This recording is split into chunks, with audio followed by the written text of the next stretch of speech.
What's up, guys? Welcome into Juck on Bucks, special edition of Juck on Bucks Live. And we've been doing some more lives here at Juck on Bucks. We will continue to add more live shows in addition to the regular shows. For the live shows, I generally open up with a segment or two, and then we're going to let the chat kind of steer the rest of the conversation. And I encourage everybody to get in that chat.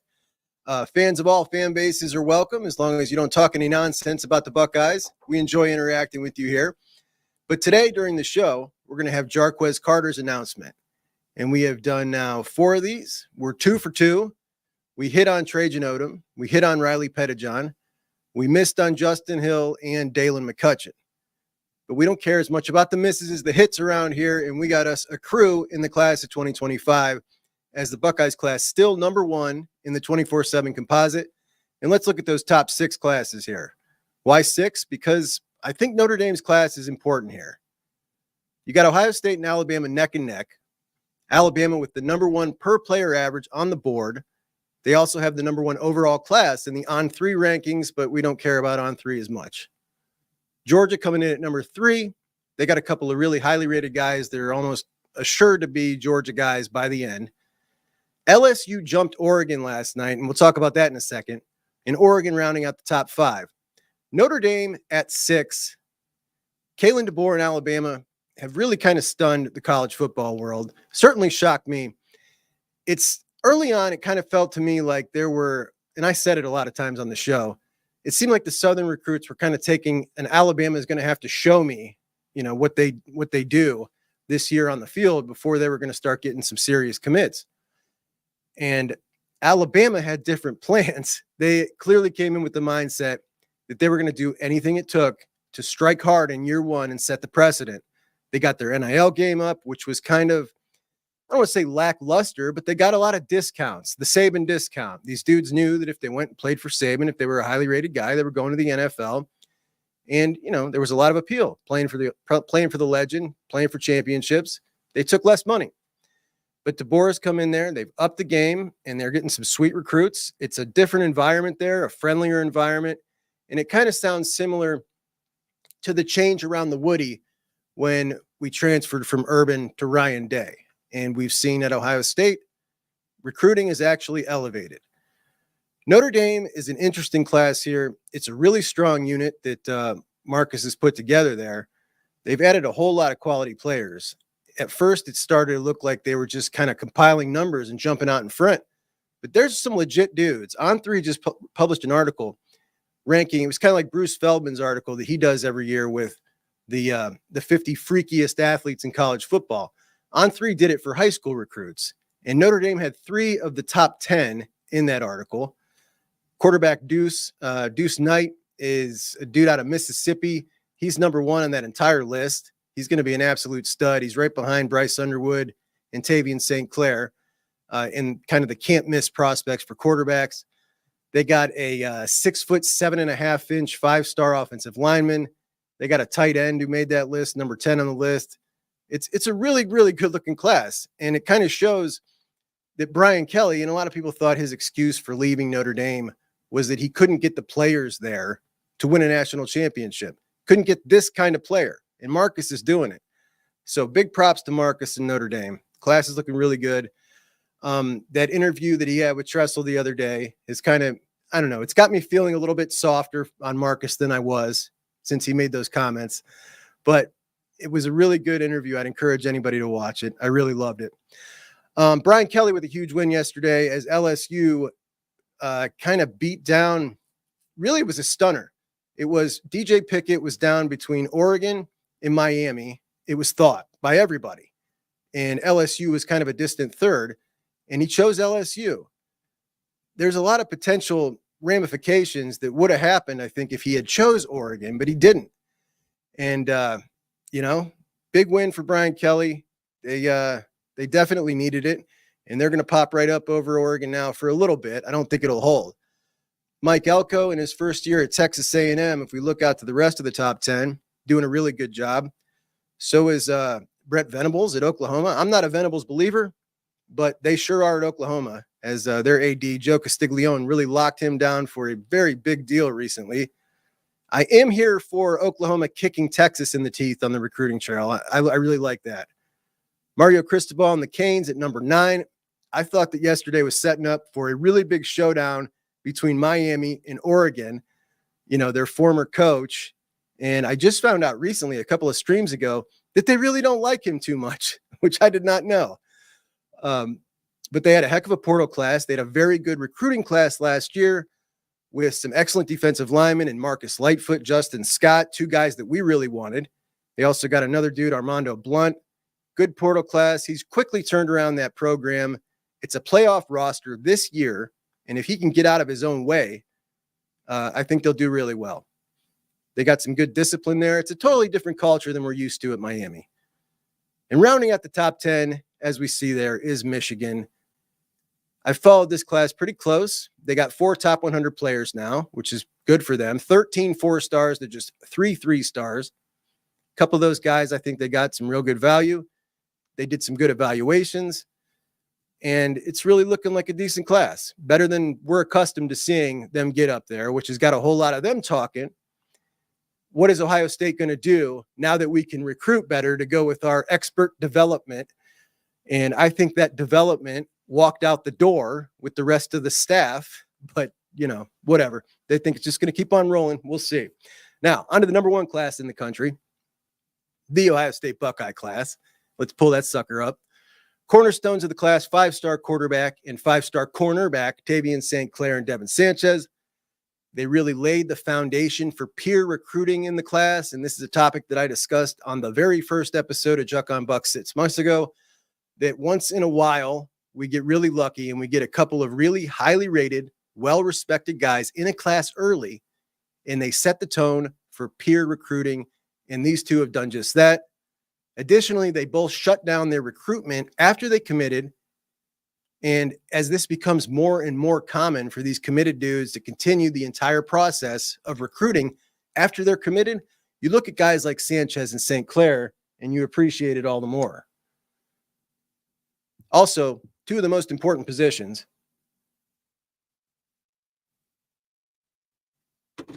Sorry about that. Naeem Offord out of Alabama, obviously total stud. There's been some concern about him this week. I don't think it's anything we need to worry about. My favorite safety in the class, Fahim Delane out of Maryland. The second best big-bodied receiver in the class, Quincy Porter. Stud linebacker, TJ Alford from Vero Beach, Florida. Excellent Toledo Whitmer offensive lineman, Carter Lowe. I think he's going to end up getting his 5th star. He's 1 spot outside of 5-star range on 247's internal rating. Then we got Zahir Mathis, long edge rusher out of Pennsylvania, running back Bo Jackson out of Cleveland St. Joe's, elite speed to be in size to be a 3-down back, excellent hands out of the backfield, edge out of Alabama, Ziggy Grady, and getting the guy out of Alabama, absolutely fantastic.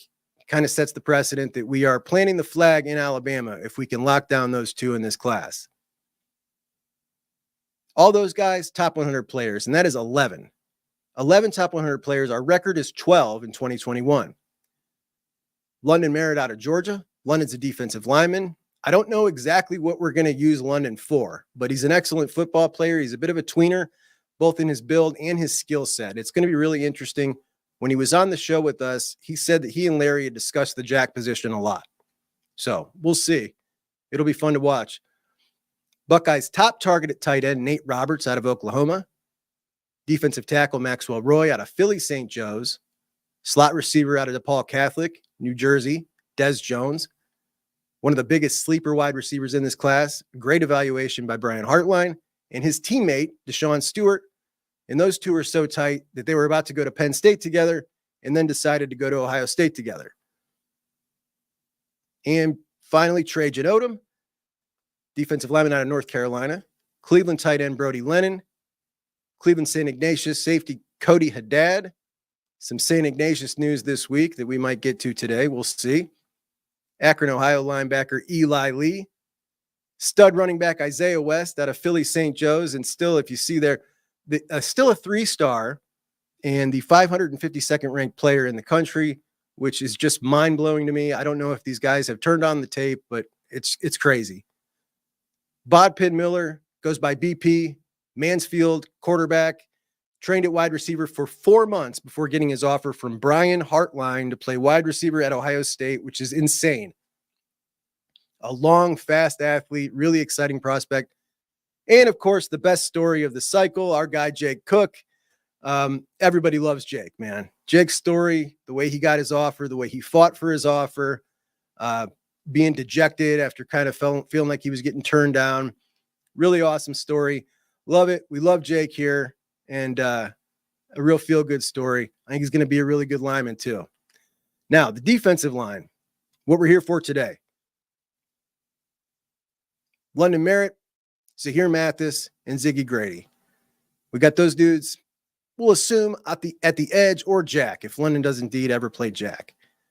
And in the inside, we got Trajen Odom and Maxwell Roy.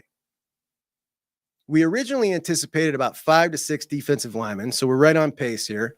You see at the bottom there the guys that we missed out on and where they went. A commitment from Jarquez Carter would not change anything when it comes to potentially bringing in Malik Autry or Jakeem Stewart on our end, and I don't assume it would change anything for them either. Jarquez Carter is a heck of a football player. This guy ranks just a couple spots out of 3-star range. I mean, he's just barely a 4-star, but he sure plays like a very high-level 4-star to me when I watch him. He's 6'2", and that's the knock on him. He's got kind of shorter arms, whatever.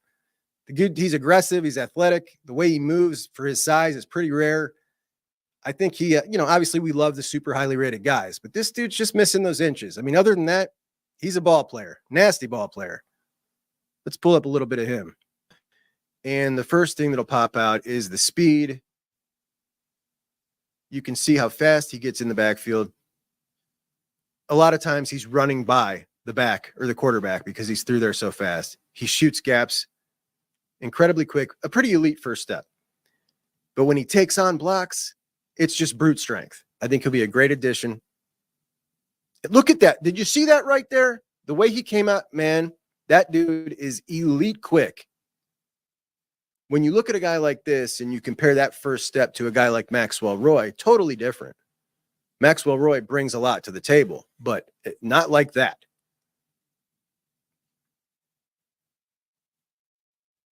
His schools he's interested in, UCF, Florida, Miami, Penn State, I believe, was on there.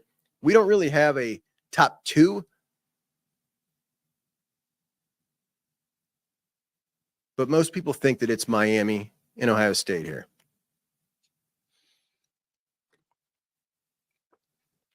Oh, my. Look at him coming off the end. Watch this play. Carter coming off the end here in this next play. That pursuit backside, excellent. The speed is apparent. He's just dirty, man. He's nasty. There is one play when he's coming off the end. This one right here. Just look at that. You can see the speed. You can see the athleticism. And this is a guy who's not like super fit. I mean, he's nasty. Legit football player. Intense football player. Look at the strength. Did you see that? He stacks him, sheds him, makes the tackle.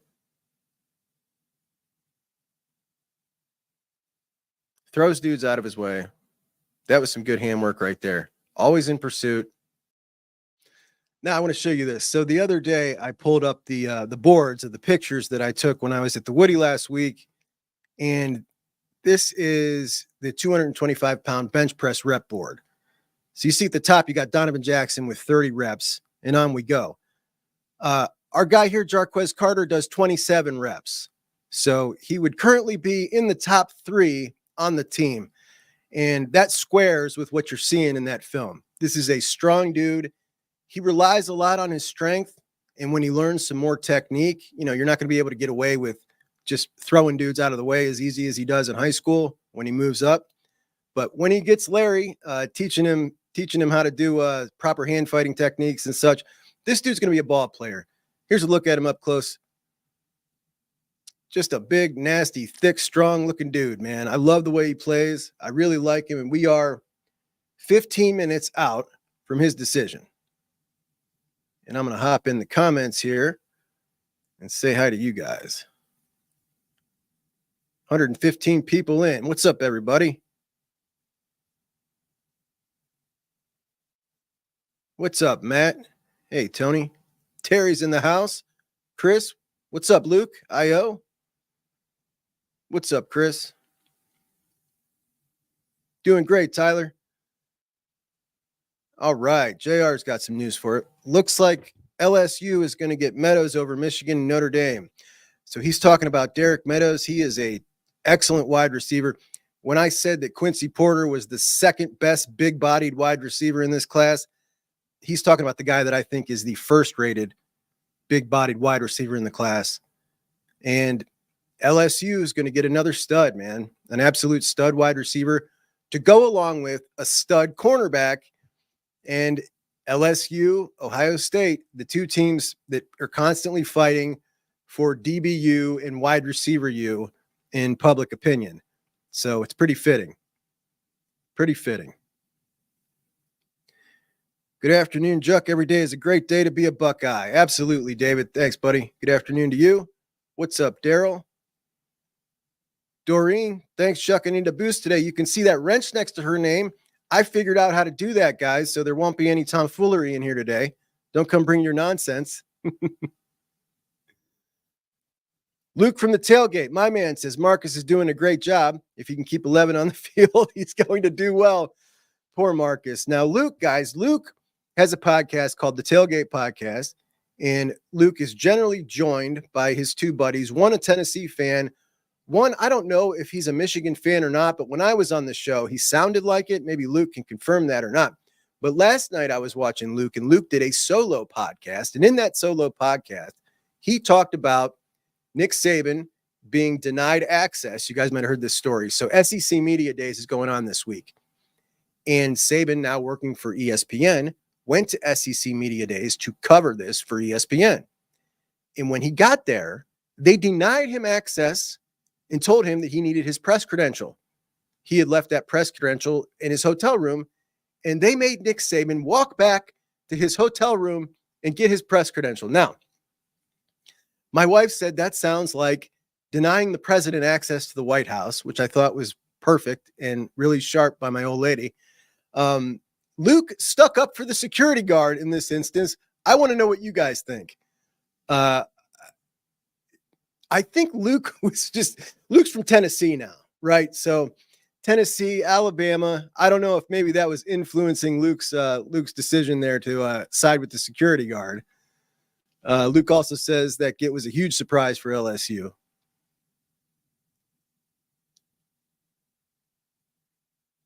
My man Dago, what's up, buddy? Dougzilla, what the juck is going on out here? Just a couple of Buckeyes hanging, bud. 134 people. What's going on, guys? And we are now 11 minutes out. 5 p.m. Eastern time. There's another guy committing too. This other dude, I'm not sure who he is, but he's down to Notre Dame, UCLA, and Washington.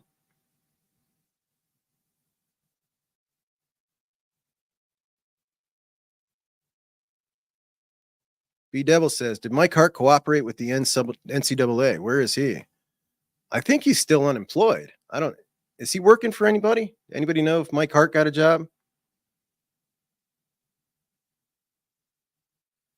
Ark Buck, they should make signing day in August or July. I would love that. I would absolutely love that. Matt thinks Jarquez is going to be a Buckeye. Great addition to a great 25 class. Fantastic class. Eric Montoya, my man E. What's up, buddy? Billy Tuesday.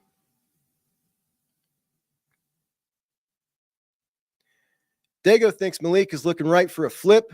Auburn is a ghost town. It is. It definitely is. But I don't know, man. Rural Alabama kid. He's a shy guy. It just feels like he's kind of nervous coming up to Columbus. I don't know. Seems like he doesn't want to leave far from home. Really likes being right there. and his family's been Auburn fans, like generations of Auburn fans. He obviously knows, like, we heard of his statement, I got to decide, what's best for my goals, and was saying things you would expect someone leaning Ohio State to say. But in the end, is he really going to be able to do it? We know how hard it is to get them big fellas to leave, but we'll see. Tyler's opinion on it. No, I don't think it'll be hard to flip Autry. All right. Hey, Roger. Roger says it looks like Mike Hall's high school tape. That's who I compared him to the other day. Mike Hall just has that burst off the line that Jarquez Carter has. They're about the same size. Mike Hall out of Streetsboro High School, right down the road from me. Now, Mike Hall was almost a 5-star. Mike Hall was like the 39th ranked player in the composite. And this tape looks very comparable to that. Really, it does. Eric says, I can't remember being this excited about a season ahead. Should be a blast. I'm with you, man. This season, with everything that we have going on with the transfer portal, the new guys on the team, the emerging freshmen, and the playoff, and the revenge factor, and Chip Kelly, this has been the most fun off season and the most anticipated I've ever been for a season to start. That's for sure. Combine that with starting this show, which I'm continually talking about nothing but Buckeyes every day, has made this off season feel like 3 off seasons. So, I mean, it can't get here fast enough.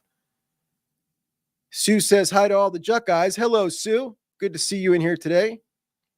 Yo, yo, yo, Eli Lee. Here we go, Juck. What's up, buddy? Good to see you, bud. Eli Lee, a member of that class of 2025. Akron's own Eli Lee, my hometown kid.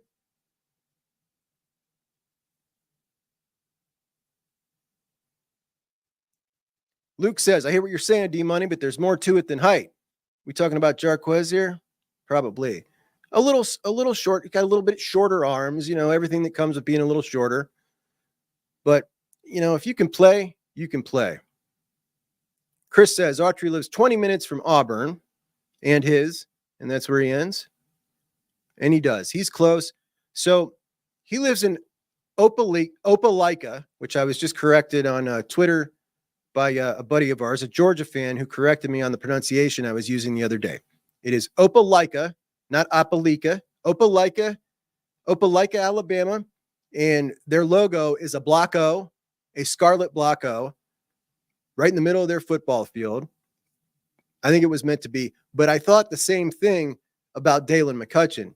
Now, Dalen McCutcheon, last week, he comes from the same high school as Peyton Pierce. And they are one of the high schools that wear Buckeye uniforms, like straight up replica of an Ohio State uniform. And I don't know how you can wear that uniform in high school, get an offer from Ohio State, and not go to Ohio State. How does that happen? It's like a dream come true. Could you imagine?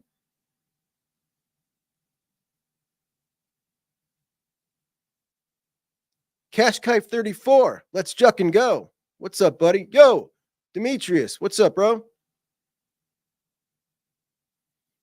Doug Zilla says we need like 115 likes right now. Treasure the Torah, our guy. What's up, Torah? Good to see you. Michael says hello. He loves the show. What's up, Michael? Good to see you, buddy. Thank you. Appreciate that. Oh, Lorena's in the house. Hello, Lorena. I think we've got all 3 of the ladies that watch the show in the live stream today. Uh-oh. Chocolate Chip Scoochie says Jarquez is thick, son. Now, we got yelled at for calling dudes thick. We're not allowed to do that.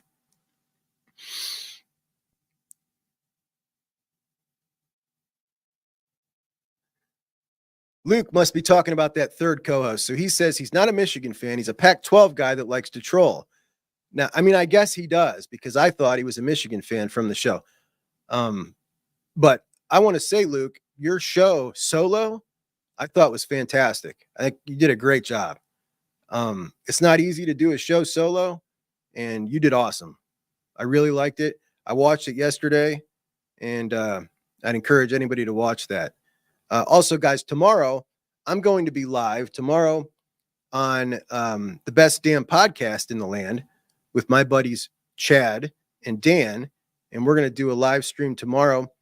I believe it's at 11 o'clock. I'll confirm that before we wrap this up. But we are going to do a live stream tomorrow at 11, and it's going to be a lot of fun. So stop in and join us over on their channel, the best damn podcast in the land. Juck and Jive, says Brad.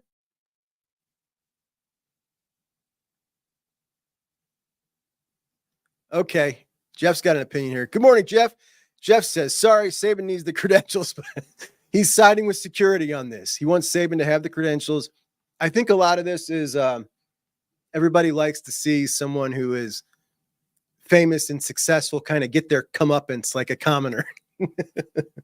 And he certainly did. He got his comeuppance like a commoner.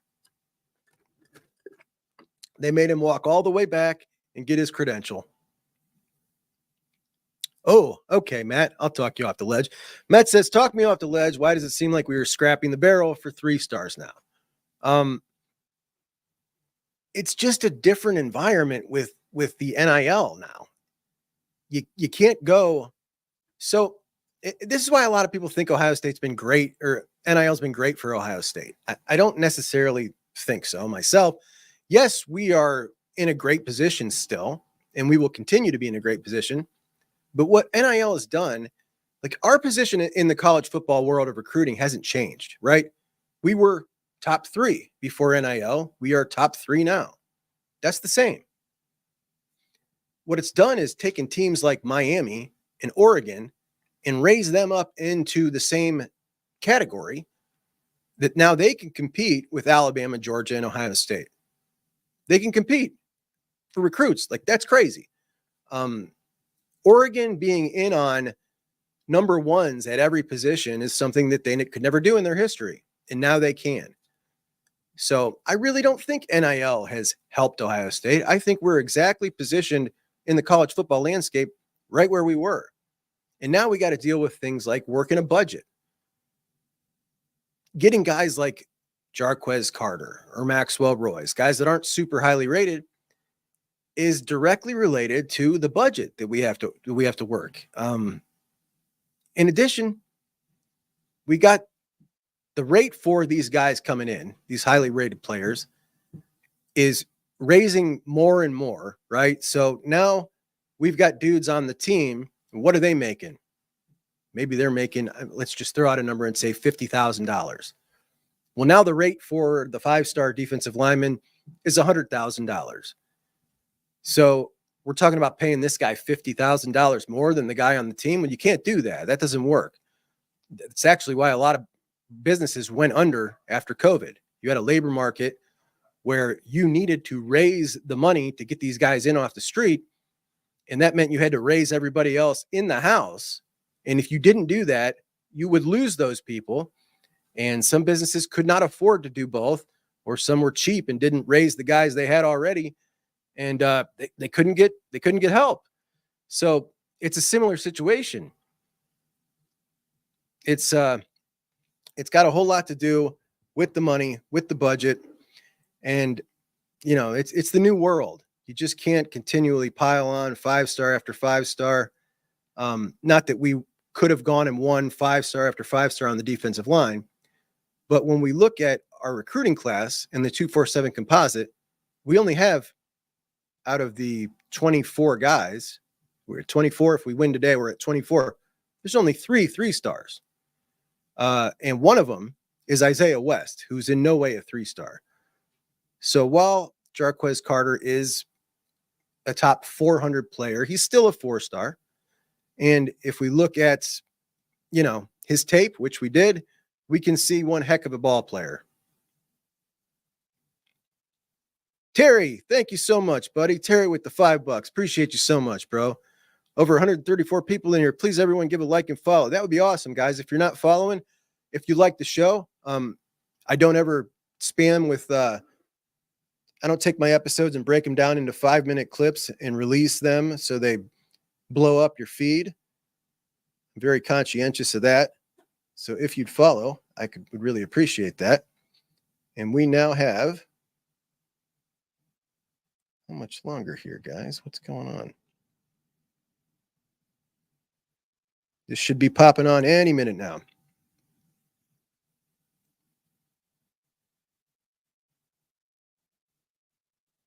Thank you so much, Tor. Appreciate you, buddy. Doug's at work getting his Buckeye fix. Jay Miller, what's going on, bud? Jay says OSU will land Carter today and Sanders on the 17th, guys. Sanders on the 17th. We're obviously going to be here, but let's hope it's a party, because if that one goes bad, man, I might have to cut the feed right there. I don't know if we'll be able to go on, because there's no backup plan. There's nothing that we know of as a backup plan. And if that's the case, and I'm sure somebody will want to get into the Will Conroy situation, and we are now, she's now popped up live on the feed. I don't know which one of these dudes she's going to go to first, because like I said, Dylan Robinson and Jarquez Carter both announcing on this feed, and I don't know if they're going to go one after the other. There's our man, Captain F Nuts. Captain F Nuts says Autry would be a great addition to a fully balanced 2025 defensive line. And that is the truth. That would be an incredibly balanced defensive line. Bradley says little depth at offensive line if he and Sanders commit. Big hopes for the 26 O-line class 2 for both to commit to this year's class. Curse Designs, the season of dreams. That's what we've coined this season, the season of dreams indeed. And they're showing highlights of Jarquez Carter, hopefully soon to be our guy on 24/7 right now. Is this true? Dago says 5 more Saturdays. That's all we got. 5 more Saturdays. Unbelievable. Jarquez Carter's finalists: the Gators, the Canes, the Buckeyes, Penn State, and UCF. UCF coming up in the world, and UCF is investing a ton of money. Jarquez Carter is now up. He's got the hats pulled up, and it looks like he is the guy that's going to go first here. Newberry High School, and this is close to Gainesville, so he's right by Florida.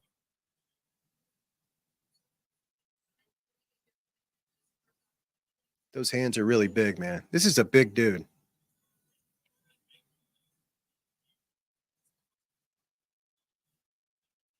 Plays angry like Patches O'Houlihan.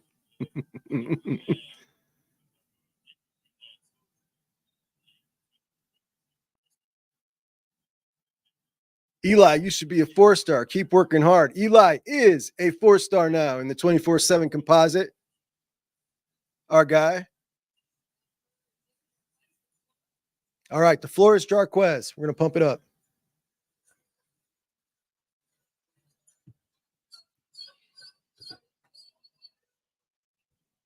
He's looking around.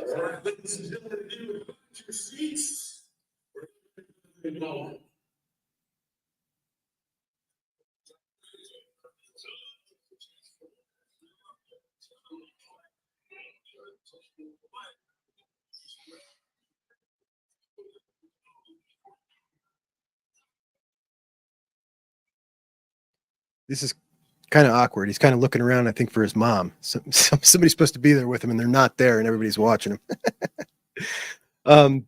Dago says it'll be funny to see the narrative when Ohio State wins it all. Will it be NIL and we bought our championship? You already know it. They've been setting that up for months. And it's disgusting.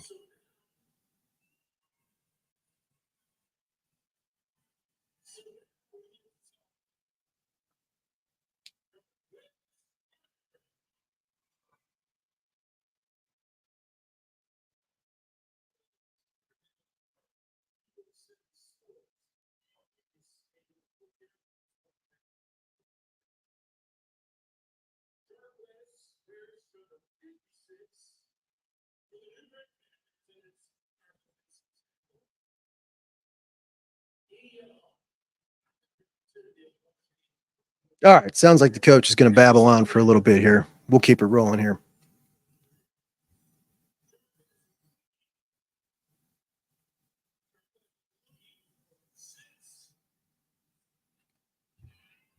Torres says the whole Buckeye family is here. It is awesome. We got this little this little YouTube crew that kind of bounces back and forth, supports all the shows. You guys are the best. I love seeing you in other shows. I don't say hi all the time because I don't want to. I don't know. I find it kind of offensive to the other show.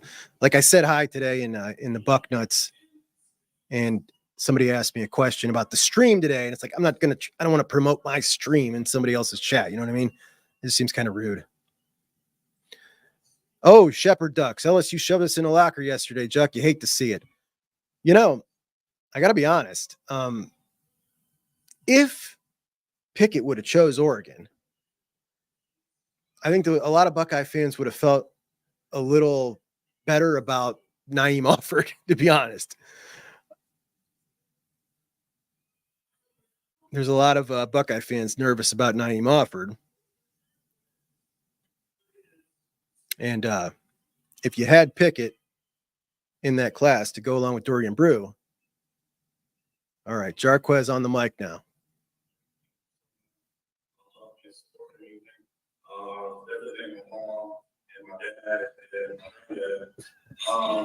Big shout out to Blueberry Coach Coach Johnson, Coach Will.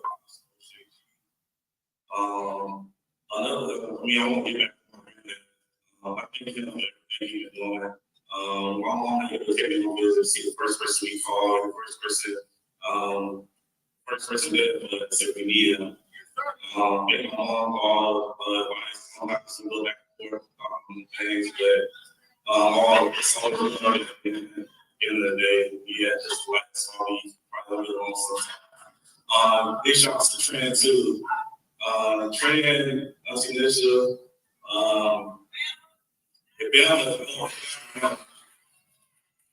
well, like I said, the next 3-4 years, I'll take my time soon.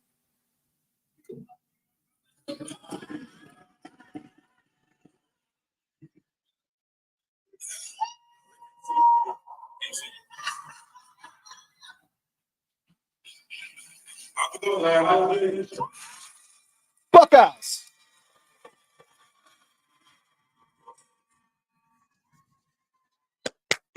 We got him. We got him, guys. Carter's a Buckeye. Boom, Dada.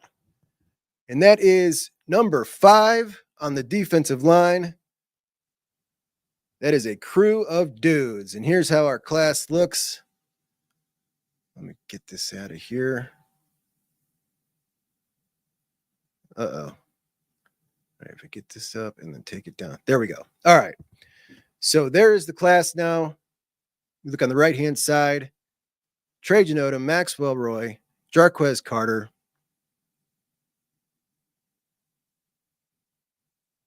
London Merritt, Ziggy Grady, Zahir Mathis on the edge, and still the potential to add maybe Malik Autry or Jakeem Stewart. That is a haul of nasty defenders, man. I love it. I love the focus on defense in this class. I mean, just look at these guys. Some serious ball players. They want to add another cornerback. I don't know of any names out there. I don't know anybody they're after. At safety, Messiah Delhomme is the only guy that we've heard brought up. And I don't know what they're waiting on with that. I don't know if there's anybody else in the conversation. If there is, I've not heard of it.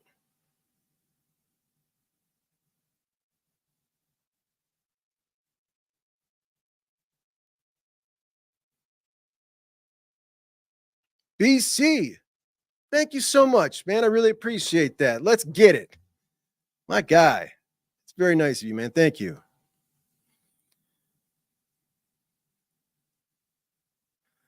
Blue Wolverine, thank you so much, buddy. Bucks for Jucks. I appreciate it very much. Thank you. All right. Eric says, I also believe it's a good change in approach from our whole staff. It's good to take kids early while still working on the top targets, no longer putting kids on the back burner. I'm totally with Eric on this. I think that we've really slow played some guys, and now we have this opportunity to have these bigger classes. You can offer them a little earlier, take them in the class a little earlier. And, let's keep in mind, there's a lot of people who I've heard recently are kind of concerned with the size of this class, that it might get up to 29, 30 guys potentially. And their line of thought is in 2025, we're going to have a very young team. And with that very young team, we would be better suited to take a regular size class like we normally do, 21, 22, 23 guys, and add a bunch of transfer portal ready to play players. And when you look at this, we lost 20 guys to the transfer portal this offseason. And it was like 21. At the end of this season, I don't know how many fifth years there are, but there's like 40 seniors. We got all the early NFL guys that are going. There is definitely room to take a 30-man class now and probably still add 15 transfers if we wanted to. There's a lot of people walking out that door. This had to be a big class. It really did. Mitchell, what's up, buddy? My guy, Sean. Everyone said Larry was washed up. Listen, man. Thank you so much, Sean. I appreciate it, buddy. The Larry stuff, it's been going on for years. It'll never stop. But, you know, in fairness, Larry had a pretty rough year last year. He did. It was a rough one. And if it weren't for Ryan Day flipping Edric Houston back our way from Alabama at the last minute, it would have been real rough. You'd have been looking at a class with Eric Mensah at that time. We did end up getting Dominic Kirks afterwards, but that would have been pretty rough. And if that was the case, boy, if you thought the Larry news was loud now or before, my goodness. Neil says, Mello, my Gwinnett County brother. Neil, are you in Georgia as well? I didn't see Mello. There he is. What's up, Mello?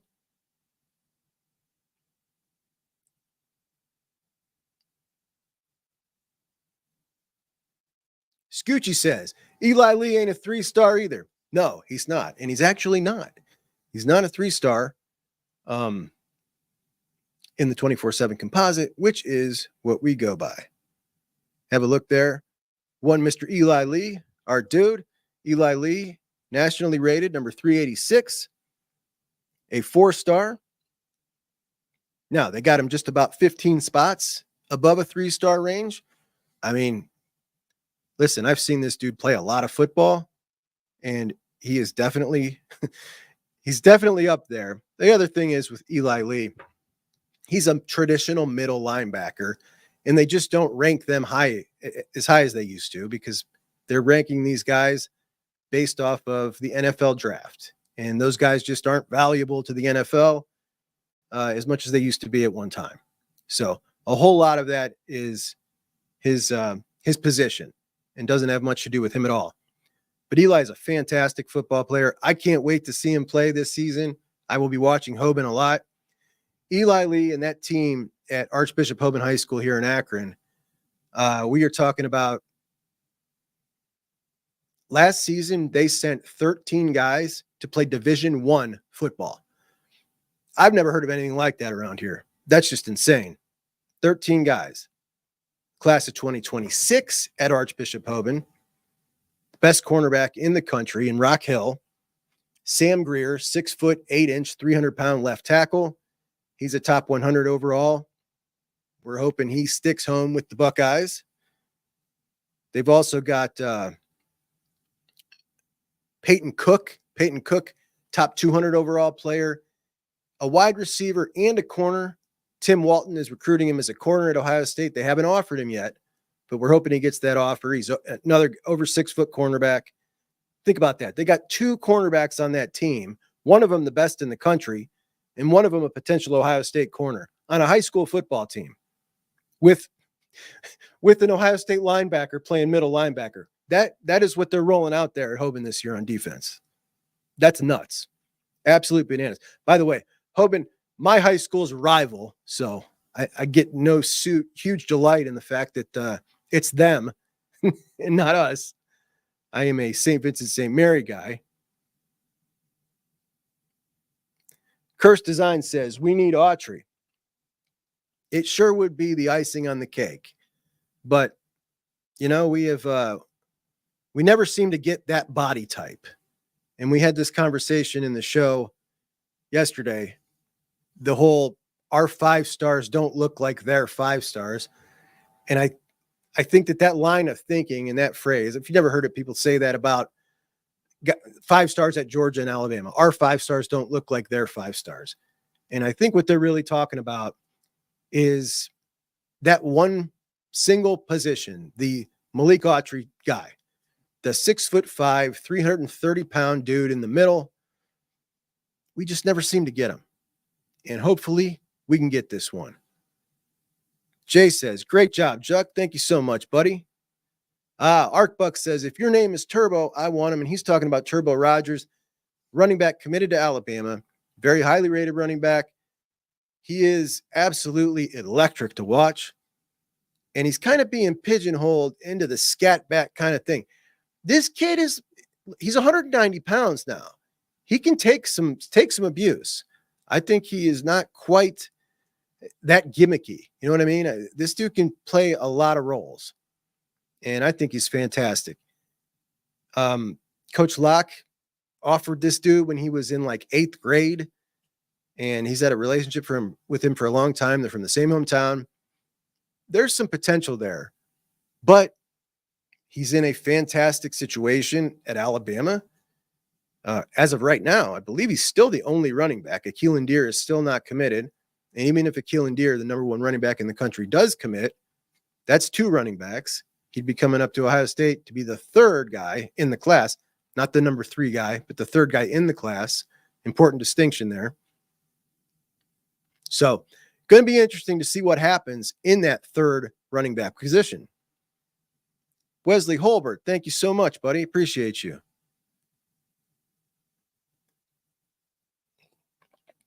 Andrew says, hey, how do we become official Juck supporters? So I started up this membership program that they offer through YouTube. And I was asking some other YouTube creators today because I couldn't find the button. And they said, oh, yeah, you got to be on a desktop or have a Droid. If you have an iPhone, you will not see the button that says join. Now, how ridiculous is that? Quite ridiculous. I think half the public has an iPhone, but you have to join on a PC or an Android to get into the official Juckeyes Club. Now, we can all be Juckeyes, but to be the official Juckeye, you have to have a PC, I guess. Art Buck, LJ is a legend, and there's no doubt about that, man. You even see the guys. By the way, this other kid, 4-star athlete Dylan Robinson, chose Washington. So a Big Ten win over Notre Dame. And I like to see that. I forgot what I was talking about. Oh, LJ. These kids today, they just fawn all over him. And it is awesome to see. I really love it. They're so respectful of him. And the ones that commit to play for Larry Johnson, just the man that he is, he doesn't swear. He's a man of God. The way that he is, I think the guys that commit to him, I just have a ton of respect to those kids that want to go play. Because, they can go play for a dude like Jason Taylor at Miami, like, wow, young, cool, beast, NFL guy. And they're choosing to go play for Larry Johnson, which it speaks to me a lot about the character of the guys that would choose that. RJ says, I think Naeem Offord is getting paid for those visits, so that may be one of the reasons he's going. Yes, definitely. Now, he's also just bored, and he lives in Alabama, close to Alabama and Auburn. Not saying he doesn't like those schools. He likes Alabama. I don't think he really likes Auburn, but they're definitely paying him at Auburn. He's hung out at Alabama a lot. I think he's made buddies with a couple of the guys in that class, and that's fine. He likes Ohio State more. He loves Tim Walton. I know he's interested in Oregon, and there was the line of thought that if DJ Pickett, the number 1, 2, or 3 corner, depending on where you're looking, signed at Oregon, now you had Pickett and Dorian Brew as your 2 cornerbacks, which really would have shut down Offord probably going there. And now that's still open, and he is going to go visit there. I'm not worried about Offord. I think Offord is in. I know everybody is going to sweat this one to the end, and I get it.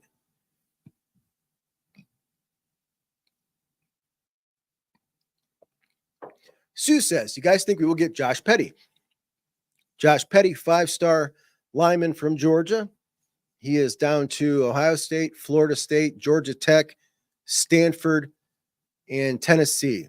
So he's got the football schools and then the smart schools, Stanford and Georgia Tech. Is he going to go football school or smart school? I think if he goes football school, he's leaning Florida State is the line of thought. His sister goes to Florida State. But he might end up going smart school on us too. Who knows? There has been some noise recently that maybe the Buckeyes are gaining a little steam on that recruitment. Ultimately, I don't think so. That's my thought. What's up, Mello? How we doing, buddy? JR says it's going to suck when the NCAA gets rid of walk-ons.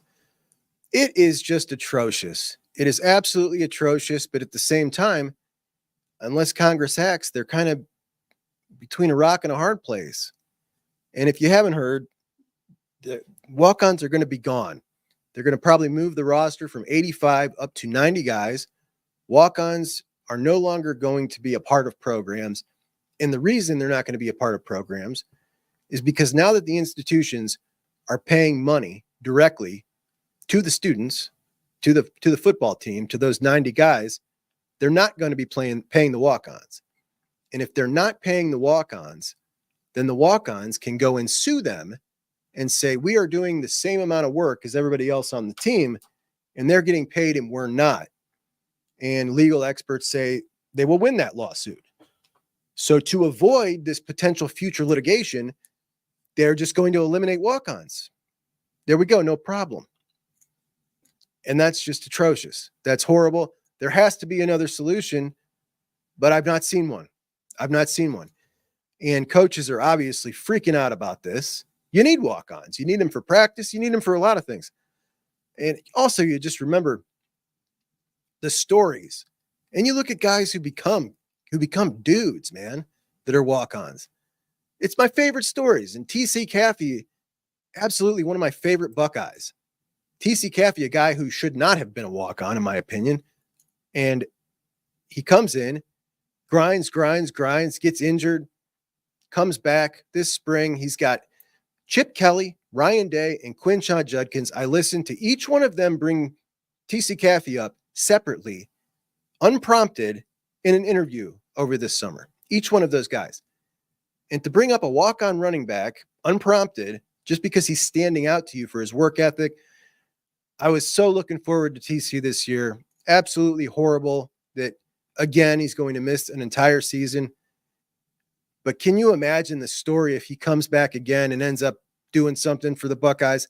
That would just be amazing. So just a small setback. I'm betting on that guy. I'm betting on TC Caffey. I know he's got the talent to do it. I've watched his high school film a lot, and every run he's ever had at Ohio State, I really think he was tremendously underrated, and I think he should have been a scholarship guy. What's up, Terry? How we doing, buddy? Jimmy says, it's not going to suck when the NCAA punishes the cheaters, though. Isn't that right? Jeff says, remember A.J. Hawk was a 3-star. He sure was. Brad says, we need big classes with the transfer portal losses. We absolutely do. Chris, Hoban has a couple of Ohio State targets in 2026. They sure do. Rock Hill and Sam Greer and maybe Peyton Cook. I'm hoping so because I really like Peyton. RJ has some thoughts on Josh Petty. I don't think we get Josh Petty. I heard someone say they aren't impressed with him and he's a little undersized. He is 6'5", 260. So he is a little smaller right now. But as far as not being impressed with him, I've watched his film and I think he's fantastic. He's definitely an athlete. And we look at a guy like in the mold of David Sanders, who's just not quite as big. When we talk about David Sanders' athleticism, Petty is an athlete at offensive line. Sean Schrock says, can we flip Dwayne Galloway from Purdue? Congrats on the success of your channel. You deserve it, bro. Still need a Juck bobblehead. Let's get it. I just don't think Dwayne Galloway has committed to Purdue. If you're not familiar with Dwayne, he's from Columbus, and a lot of Buckeye fans wanted him to get an offer. He never did. I just don't think they're interested in offering him. I think that they would rather go to the portal if they need to fill that slot than offer Galloway. Unfortunately, for those of us who love to see Ohio players and really thought that at some point Galloway would be offered. We've been talking about Galloway for a year and a half now. Chris says, Juck will lose it if we miss out on those open kids. I guess you're getting to know my personality here when it comes to the Ohio dudes. I just feel like there needs to be a solid presence of Ohio football players at Ohio State. Call me crazy. You know what I mean? Terry has an opinion on Malik Autry. Not sure if Autry is serious or trolling us.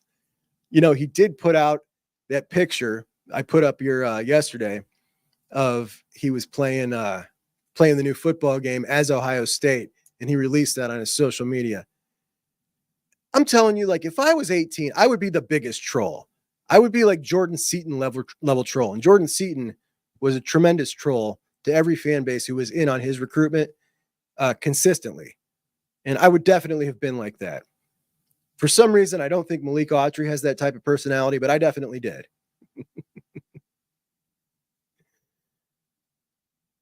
Not going to be easy to flip Autry, says Chris. And Petty is a 5-star, but he is undersized. He is. The important thing is he's got the frame. He's 260 right now. He's got the frame to put on another 30 if you wanted to, for sure. Terry says, with Kevin Noon's talk with Bo Jackson, I'm not sure we take a third running back. What do y'all think? My thought on that is that Bo misunderstood something. Kevin Noon said that literally the weekend that Jordan Davison left. So Jordan Davison was on his official, and then he left, and it was like that Sunday that Kevin Noon said that. And it's just like Davison was literally about to commit. Surely they talked to Bo about that. You know what I mean? Like, surely they talked to him. I just feel like Bo was mixed up or something. I don't know, man. None of that made sense. It was all really odd. What do they say? What do they say to Bo if Davison's like, all right, I'm in that weekend? What do they say? Now we got a third guy? Like, I don't know that they're risking that. They're not risking Bo leaving for Davison. So surely they would have had to prep him ahead of time. Berm came out and said 20 times they have talked to both Isaiah West, and we knew Isaiah West knew about it ahead of time. He made a statement before he committed that it doesn't bother him at all if there's a 3-man class, that running back room is wide open. That's what Isaiah said. He said the same thing to me on the show. And Berm came out and said over and over that they have talked to every one of these guys, Davison, Bo, Isaiah, and everybody else they talked to, that there will be 3 running backs, and made sure to be clear with them about that. So for some reason, Bo didn't pick that part of the conversation up, according to Kevin. I trust Noon. No reason not to. I just think there's some kind of mix up there. And I still do think that they're going to try to get that third back in this class, especially now with the TC news, because they're probably going to be adding another portal guy at some point anyway. Now, you don't want to have to rely on 2. But it does suck for Dallin Hayden now, man. I sure wish we still had Dallin. Another reason iPhones suck. No join button for Juck on Bucks on the iPhone. Another reason they suck, for sure. Cursed Designs, I'll be joining this evening. Thank you, buddy. We're going to have a lot of fun. We're going to have some members-only streams. There are a lot of times when news comes out, and I just want to get on here and vent. And it's before my thoughts are fully formed. I don't have a full opinion. So I just want to, work out some opinions on here. I don't want to do that to the general public, because sometimes I'm going to say things that I'm going to want back. And you can't do that. You cannot do that to the general public. You will get in trouble. Megamax says, LJ is a legend and the best in the business. Never underestimate him. You're foolish too. And I'm going to tell you, Jarquez Carter, with his strength and that quickness, and Larry teaching him some proper hand techniques, this kid's going to be a playmaker now. I really believe he can be a playmaker. Anthony from Curse Designs became a YouTube Juck on Bucker. Thank you so much. And my buddy Andrew, thank you. Andrew, day one Juck on Bucker right there. My guy, thank you so much, buddy. Doreen is going to be in the shoe in a few minutes to watch the summer session with the band. That's awesome. Doreen's daughter in the band. What instrument does she play, Doreen? Chris says Carter's tape from the Rivals 5-star camp is insane. He's lightning fast. He is. I did play a snippet of that on the show, I believe. I intended to. RJ says, as long as we get dudes close to 300 pounds in the trenches, we'll be fine. I'd rather have speedy, athletic dudes who move rather than big slobber knockers who aren't as athletic. And that's a difference in philosophy between a team like Alabama and Georgia. Sometimes Georgia in particular, they just want large bodies. They've got a guy in their class, a very lowly rated 3-star this year, and this dude's just enormous. He's just a big, really tall, really fat, out of shape looking dude, and they're going to bring him in and try to see if they can cut him down a little bit. But sometimes they just like to throw a big piece of meat in the middle of the line. We don't do it that way. And, some of that is we don't have the option. We don't really have those guys around here for whatever reason. I don't know why that is. We are a smart school and a football school. Yes, we are. And that's why David Sanders wants a piece of Ohio State. We got the medical school. We got everything he needs. And, of course, all the football. Oh, Shane says Petty is announcing August 12th. I'm going to write that down here. I did not know that. Thank you, buddy. Emily, what's up, Emily? Emily asked Doreen to post some pics. Been following the band for a few years now already, but awesome to know someone in the band, even if it's via IG. I find more and more as we get further along in the digital world. I mean, we're like I guess for me, I'm like a decade into social media, but I have made a lot of real friends just digitally. Years long friendships. And, things are different, but true friends for sure. Chris Sauer says, it really bothers me how Fry goes all in on kids with no backup plan if he misses. I don't know if you want to get me rolling on him today, guys. We're keeping it positive, I think, for the most part. Let's just keep it that way. Let's just keep it that way. Well, if it's pay to play, then they can afford their scholarships. Are we talking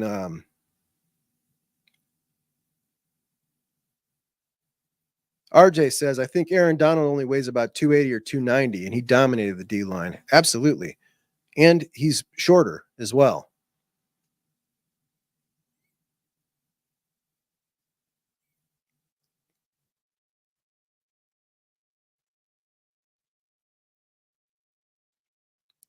Andrew says, you can't have walk-ons, but you can have paid staffers that help with practice. You can. You absolutely can.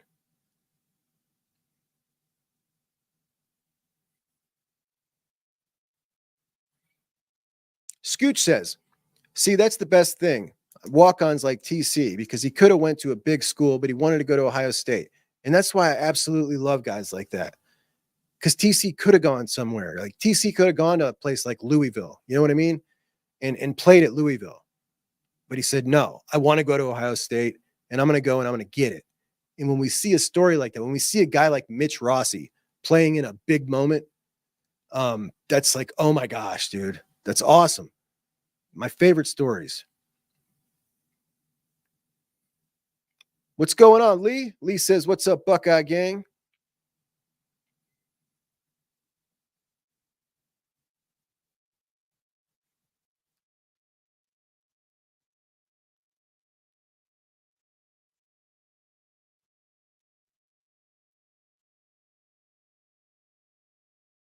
Matt Hoffman says the Alabama kid we need in 2026 is Shadarius Tootle. Good film, better name. That is a great name. Shadarius Toodles.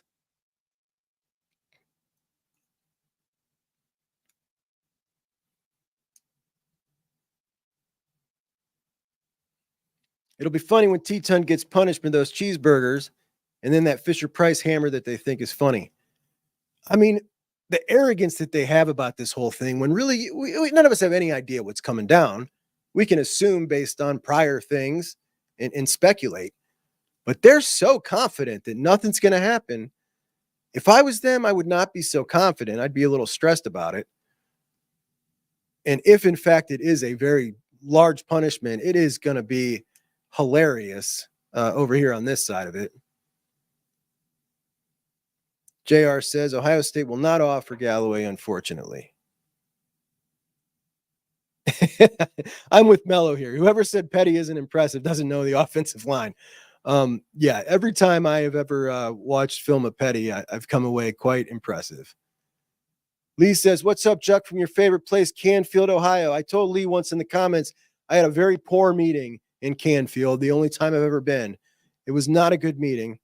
My brother and I went out and had a meeting, a business meeting with a guy from Canfield, and he was a real huckster from Canfield. Got to watch those guys from Canfield. I think it's just outside of Youngstown. RJ saying he just heard somebody else say that he hasn't watched him about Josh Petty.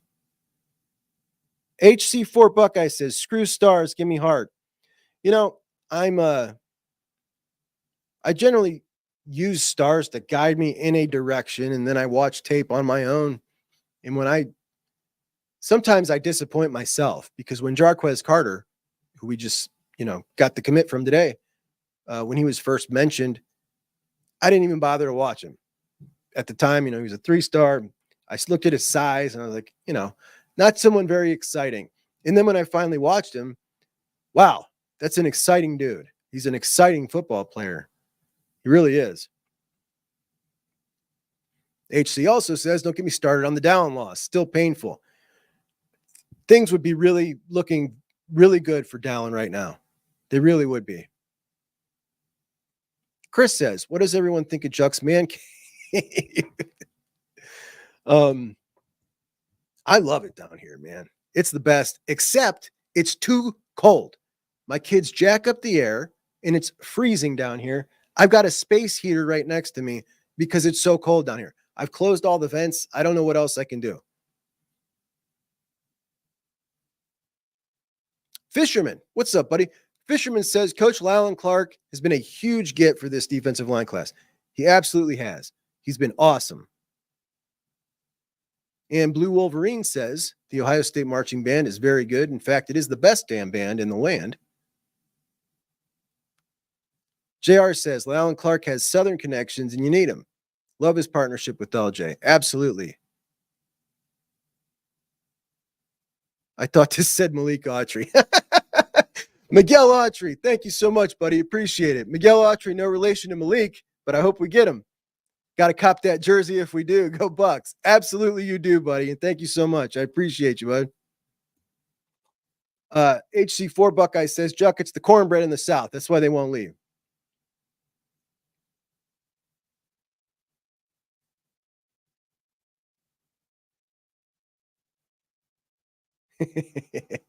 Matt says Georgia had no run game last year because their interior offensive linemen were too fat to pull. They do like them chunky, man. And they just got some they didn't get the commit. They got a crystal ball the other day from another one. Another biggin with a big old belly.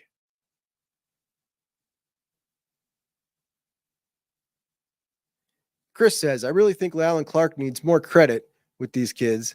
He has a lot of camps in the South and the kids can relate to him. They absolutely can. Whole lot of people thinking maybe he'll be the guy when Larry eventually steps down. Ooh, Mello's putting it out there. Mello thinks they're going to get Malik Autry. He's putting his flag on. Yes, going to get Autry.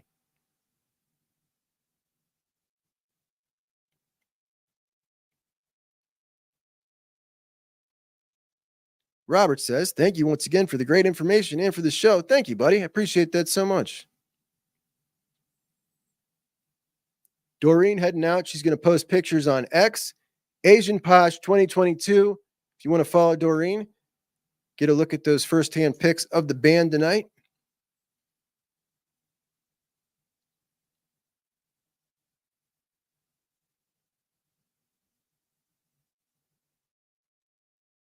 What's up, you drink it?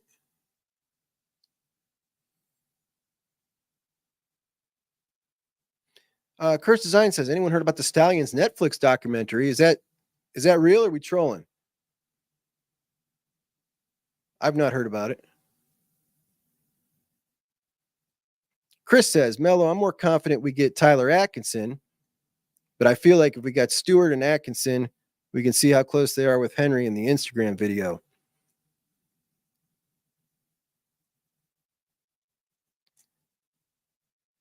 So Tyler Atkinson, Jakeem Stewart, Tyler Atkinson, all-world linebacker out of Georgia. Jakeem Stewart, all-world defensive lineman out of Louisiana. And Chris Henry Jr., all-world wide receiver out of, well, he's in California now. They were hanging out together and had a little Instagram live. And Stewart was decked out in Ohio State gear. I mean, not just a shirt, like a bracelets on. And they captioned one of the still shots of it, class of 26. Now, those dudes are tight. Atkinson from the county in Georgia that they call Yankeeville. What's the name of it, Mello? They call it Yankeeville. The county that Georgia Bulldogs struggle to recruit from. I don't know if they struggle, but they don't have their pick. We'll put it like that. Arkbuck is starting to doubt a punishment for the fellas up north. Is that just because of the time? Blue Wolverine, here's some insight. He says he's not confident that nothing happens. Michigan fans simply don't care about it. Whatever happens, happens. We can't control it. I mean, you're a logical Michigan fan. I don't think that's the general. I don't think you represent the general outlook, at least not the ones I see. Or maybe they don't represent the general outlook. Maybe they're the outlier. That could be it too. Doug Zilla says, probably the best setup I've ever seen. Oh, thank you, man. I really appreciate that. Arkbuck says it's Ohio's version of Dan Patrick's cave. I've not seen his cave, but he is from Ohio. I think Cincinnati, though. We got any Cincinnati folks in here? Oh, here's a tip. Get a dehumidifier down there. It'll raise the temperature. I'll try it. I got one. I'll fire that puppy up.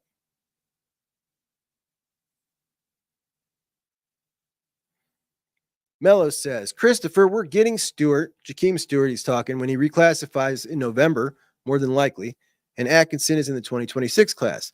He'll be a Buckeye as well, but UGA will fight super hard, as they should, because he is, no joke, the quickest, fastest linebacker I've ever seen in my life. Flat out. His film is insane, and I would seriously consider, like, I don't know, driving 5 hours to see that guy play. I wouldn't go to Georgia, but if it was like Friday at 10 in the morning and this guy was 5 hours away playing Friday night in a high school football game, I would consider driving that far, 5 hours to see him play. Like, unbelievable high school football player. Unbelievable.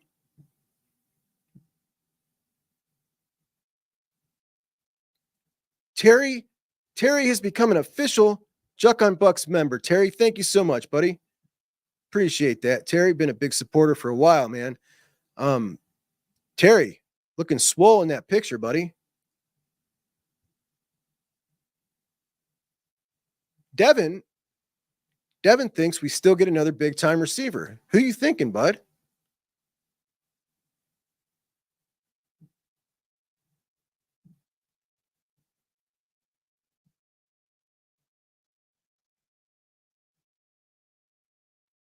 Oh, Mello said he thinks we get Stewart. Sorry, he said, I don't know about Autry. Oh, I misquoted Mello. I said Autry. He meant Stewart. He said he thinks we're getting Stewart. I'm sorry, guys. I'm reading a lot of names at the same time. Sometimes it comes out wrong. Luke's out of here. See you later, buddy. Thanks for popping in. Still 200 people in the stream, which is, you guys are awesome, man. You know what? Oh my gosh, it worked. So Chris said, Juck, I think you need to make the font bigger, which I just tried, and it actually worked. I think that that was a fantastic tip. I didn't know that that would work. Gwinnett, the name of that county that they call Yankeeville. Thank you, buddy. And my eyes feel a little more relaxed now. Thank you for the tip, Chris. I didn't know that would work.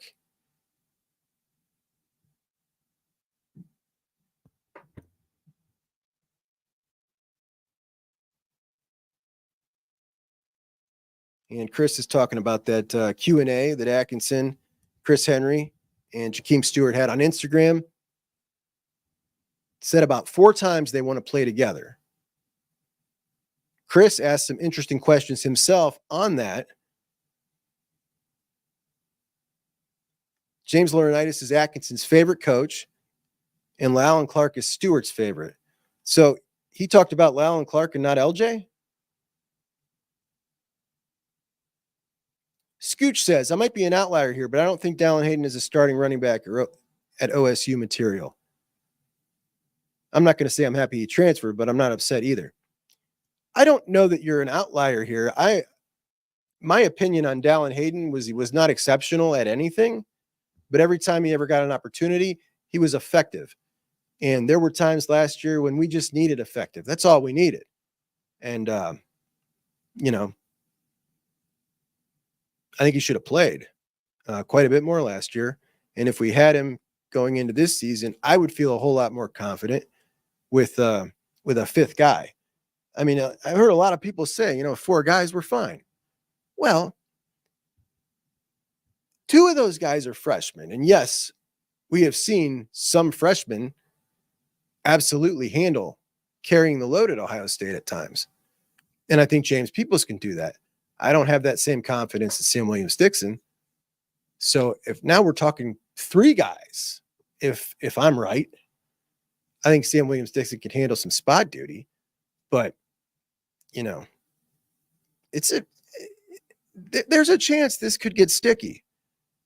We've certainly seen at times 2 running backs injured, even 3. So there is a chance. It's not like Trey's been a, super healthy guy. We need Juck to rate all the Ohio State podcasters' backdrops. He is number 1, obviously.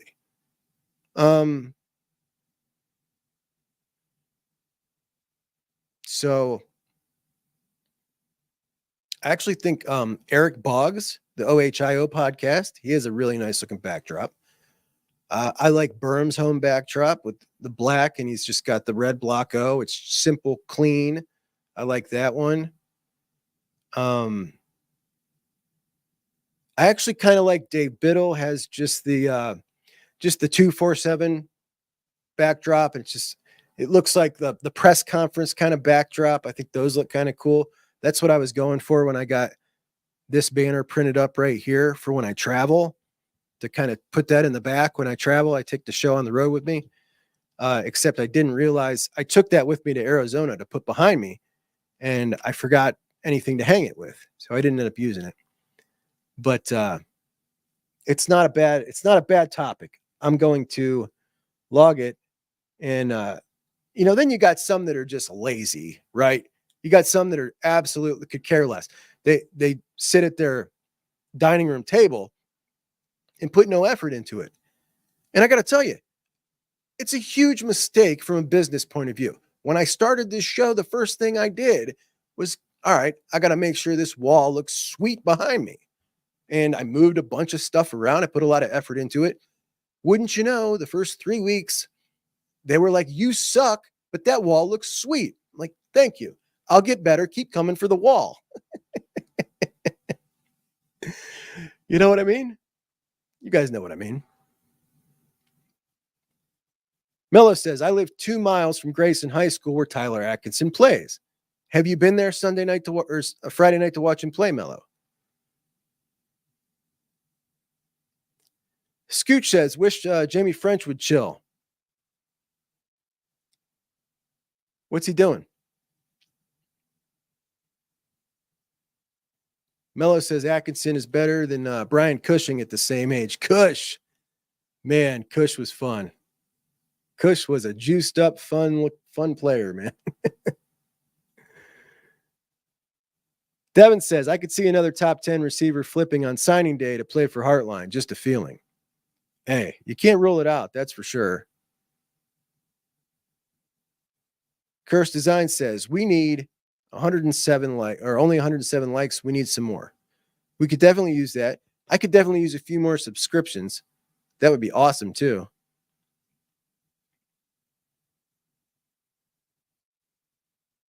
Chris says, Atkinson, Stewart, and Henry, we're talking about going to Ohio State the entire live. Henry said he's locked in and recruiting a 5-star wide receiver for the 26 class. Did he say who?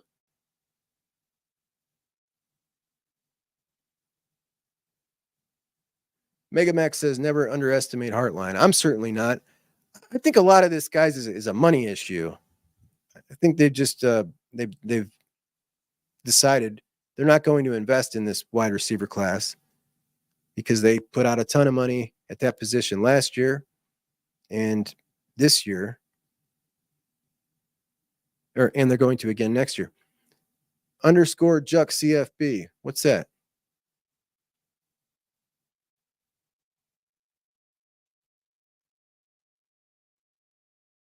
Mela says, absolutely. That's why I'm so high on him. He's way more impressive in person than his highlight reel.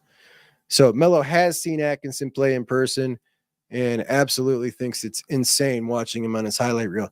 Take a look at this, guys. This came out yesterday. Jeremy Nutt here from Shaker Ice Hall. Excited to share on the 19th. Hey, where the to share on the 19th where I'll be going to school at. Hey, where the fans from Ohio State, Oregon, Texas A&M, USC, and Florida at. Head over to 5-Star Fans and check out my profile. They're giving people like you an opportunity to be a part of my recruitment and join the game. Fans make college football special, so head to my profile and set some likes to your favorite school that you see listed. Hey, let me know where you're headed at. All right, so what he's talking about is a new app that's been around for maybe 6 months or so. And you can go on this app and you can give these recruits money from your school to influence their recruitment. And they get to see what school you're from that you donated from. I don't know if the system is like you buy like $1 coins and give them coins or something. It might be something like that. I've not done it, but he is doing it. I haven't seen a ton of these recruits be involved with it, but it's an interesting setup. It's an interesting deal there. You can kind of show them if you're a fan base that's really involved, that you really want them. And Trey McNutt's doing it. Now he's brought up Ohio State in that list of schools there. And I talked to a couple of Ohio State fans earlier today. Not too happy that he's thrown out Ohio State in there, as he is clearly not interested in Ohio State, did not take an official visit to Ohio State, but took an official visit to all those other schools, but then going to throw Ohio State's name in there when it comes to show me where your head's at with money, right? Which is what he's saying there. Interesting. What's your take, guys? Lavelle, my dude. What's up, Lavelle? Lavelle, early Juck on Bucker. NIL is the new free agency. Have to be smart on how to budget. Absolutely. Absolutely. It's just the way of the world now, guys. It's the way of the world. And I think Ohio State's doing really good with it. And I think the wide receiver decisions are really good. When you look at it, you got your excellent big body guy in Quincy Porter. You got a great slot receiver who, you got really cheap, right? A great evaluation. Then you got the excellent project with the super high upside in BP Miller.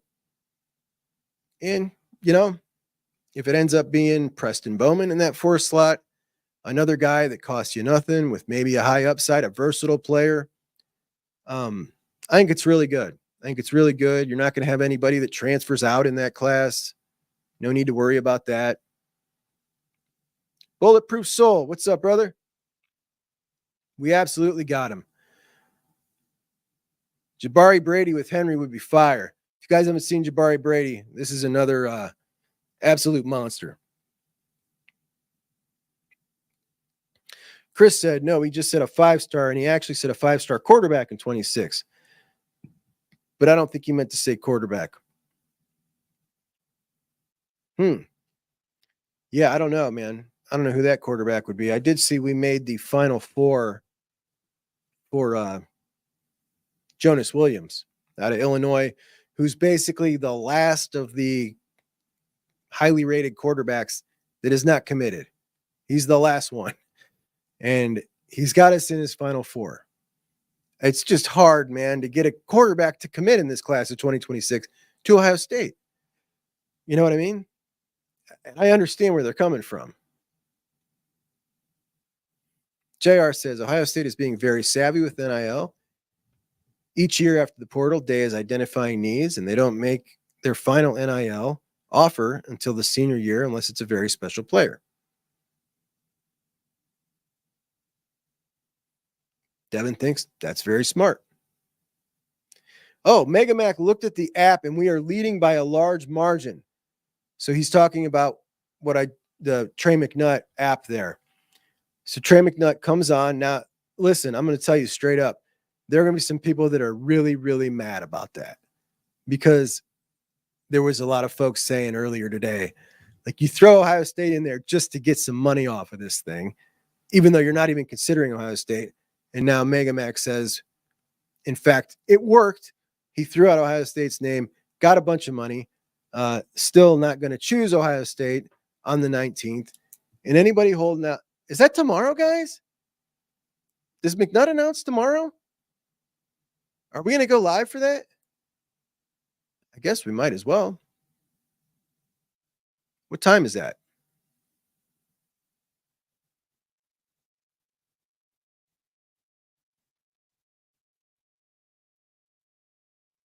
Generally all about the clicks, but in this particular case, it's actually directly about money.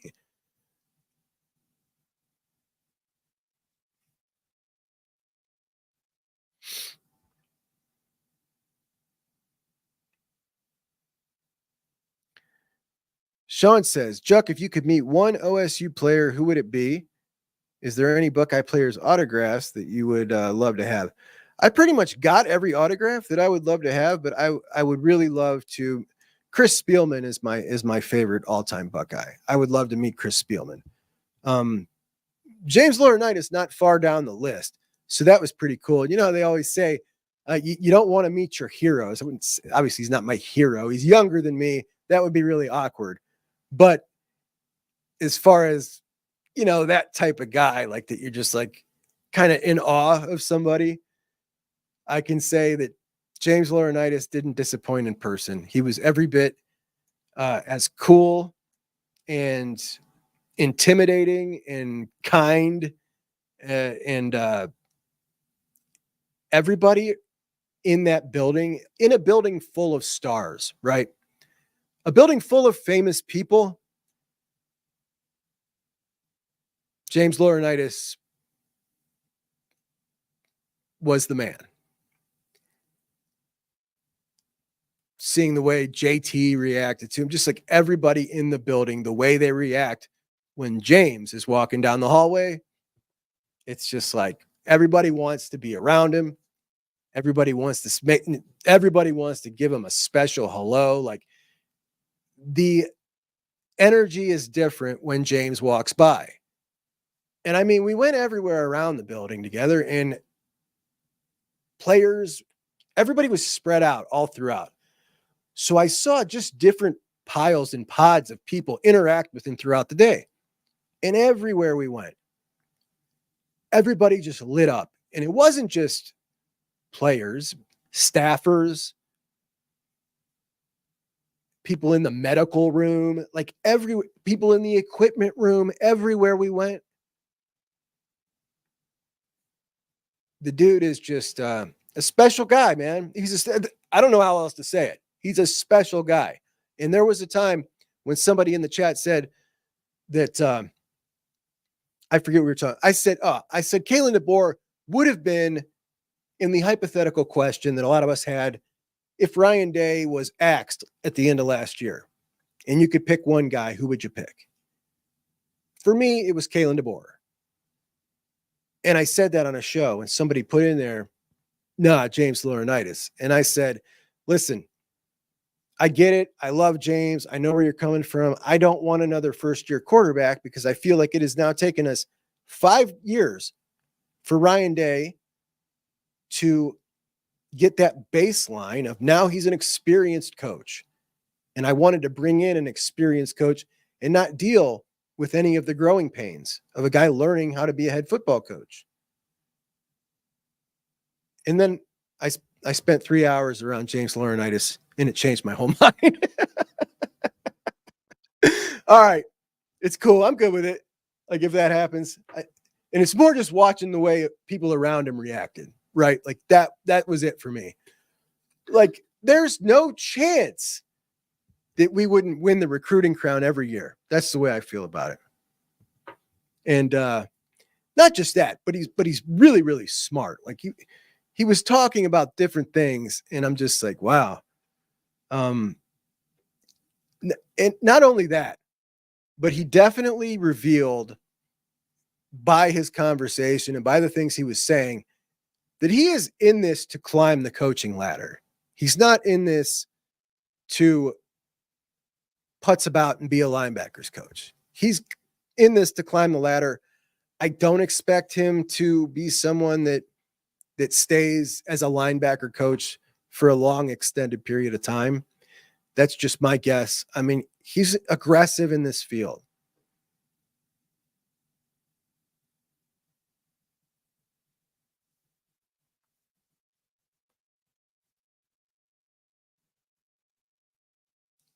All right. Blue Wolverine asked me this question, and I feel bad because somebody asked me this last time I did this, and I did not have an answer.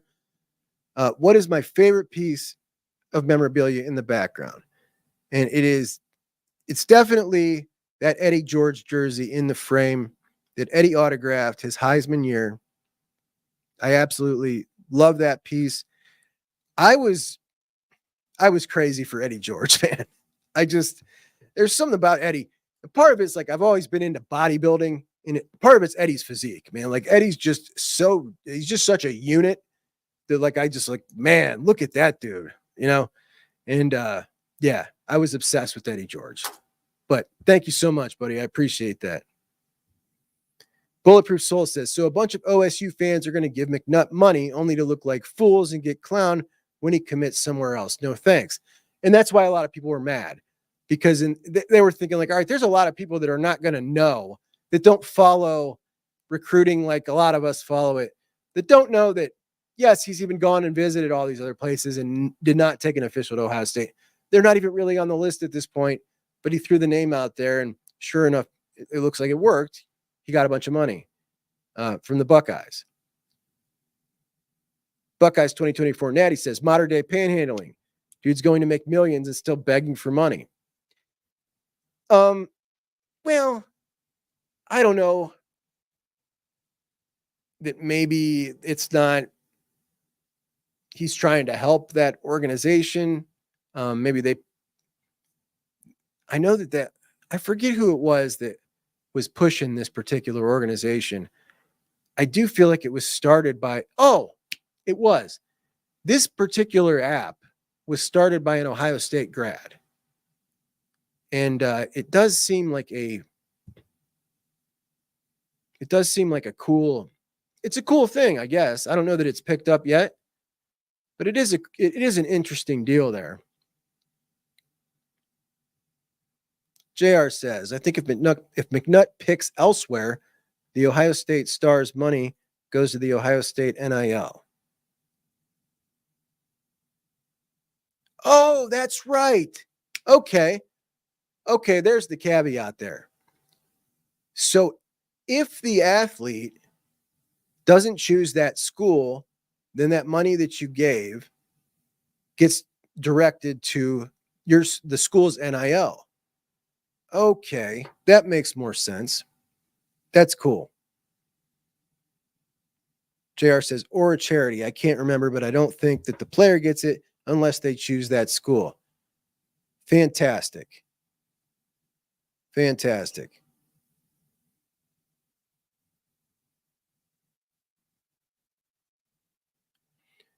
Buckeyes 2024 says his is the Spielman jersey. That jersey is so old too. I love that. I love that one too. It's cut off. It's cut off kind of a belly style. I got it tucked up under there so you can't see that. JR, thanks for clearing that up. Chris says, we made the top 14 list on 5-star offensive tackle Cantwell. Yeah, I saw that. Jackson Cantwell is the number 2 tackle in next year's class behind Ahianachu. And he cut it down to 14 and put out a top 14 list. And I'm just like, I don't pay any attention to that when your list is 14. But yeah, we're on there. And if we can't make somebody's 14 list after offering, like, we've really failed. All gray sleeves is right, Dago. I don't put money towards anything else. Like, you'll never see the helmet stripe jersey up there. By the way, I got a picture to show you if I still have it loaded up. Tell me I got it still loaded up. I don't, but I did have this loaded up just because I was looking for I was looking at old jerseys and through the years, and we actually wore the helmet stripe jersey for a couple of years under Earl Bruce.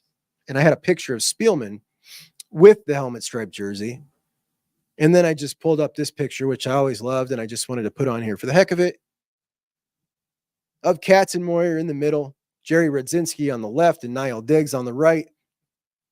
A linebacker crew that I think everybody talks about Cats, but this crew together with Radzinski and Diggs, a bad crew who I absolutely loved. And another thing I loved about this particular uniform, not just the sleeves, but the black stripe on the pants much thicker. And I also love those shiny pants. So just wanted to share that picture with you guys. Also, and we'll go over this tomorrow, but there was a segment about, or an article in The Athletic that goes over coaches who were in the game talking about the game. And James was the feature on the piece. And we will go over that tomorrow. I had some notes on it, but I cannot find the notes. Also, I wanted to show you this new uniform that Oregon's rolling out with. You see, you got the helmet's got a whole lot of shine on it. Got the colors. I love this color scheme. This is fantastic to me. Of all the goofy stuff they do, like this right here, this is gorgeous to me. I love that. I know a lot of people don't, but I love that look. What do you guys think? Terry says, not taking an official visit to Ohio State while being from Ohio seems disrespectful. I mean, it kind of says it all, right?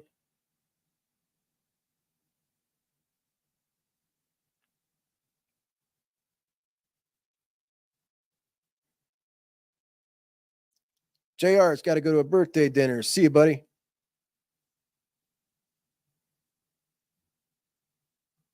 Dago, favorite running back, Eddie George.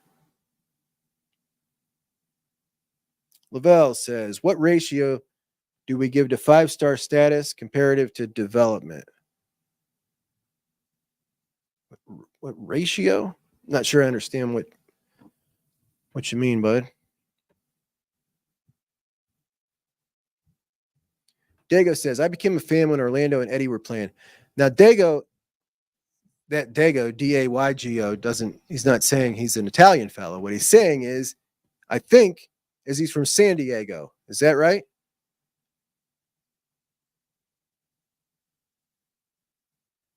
Arkbuck deployed to Afghanistan, came back to his apartment with thousands of dollars of Ohio State and other sports memorabilia stolen.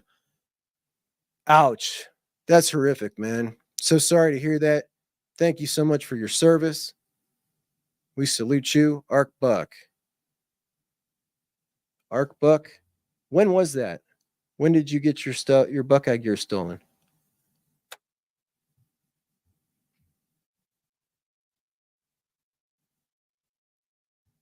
Tyler says, Chuck, I got a question, a very important question, in fact.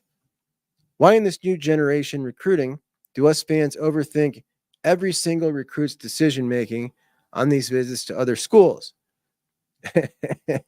Well, those of us who are in this daily, honestly, we're a little sick in the head, bro. I don't know what to say. And it really, when you take a step back and look at the big picture, we are talking about decisions that 17-year-old dudes are making. And we all think back for a second to what we were like at 17. And a lot of times we're trying to impart adult logic onto these decisions of going to visit or whatever. Naeem Offord's going to play 7-on-7 at Alabama's campus, and we're all stressing out. You know what I mean? Like, yeah, you're right. When you take a step back and look at the big picture, it's quite silly. It really is. Oh, Arkbuck, that was 12 years ago. Thank you. Blue Wolverine says super thick. I don't know who we're talking about. Dago says, nice pick. Big Andy Katz fan. Chris says, that picture is epic. Those three were awesome. I love Diggs. Niall Diggs is a guy we don't talk about enough. Niall Diggs, man, me and my brother love Diggs.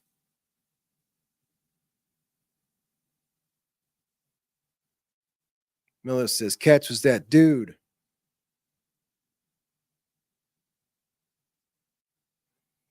All right, Chris does not like that Oregon jersey, that Oregon uni I just pulled up. Arkbuck thinks it's awesome. He loves it. Blue Wolverine says, check out San Diego State's helmet. It's amazing. I'm going to write that down. We'll have that on the show tomorrow. San Diego State. Are they still the Aztecs? They were the Aztecs forever. Dude, I don't want to hear it. Dago says McNutt said he's visiting this fall. Blah, blah, blah, blah, blah. Blah, blah, blah, blah, blah, blah, blah, blah, blah, blah. Don't care.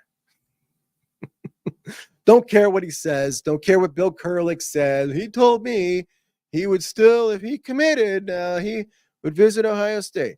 Don't care what Alex Gleitman says or Mick Walker or any of these guys about his visit to Ohio State in the fall, even if he commits today. It's not happening. It's never going to happen. It never was happening. I've been saying it for 4 months. Berm's been saying it for a while now. You know, it's been so clear.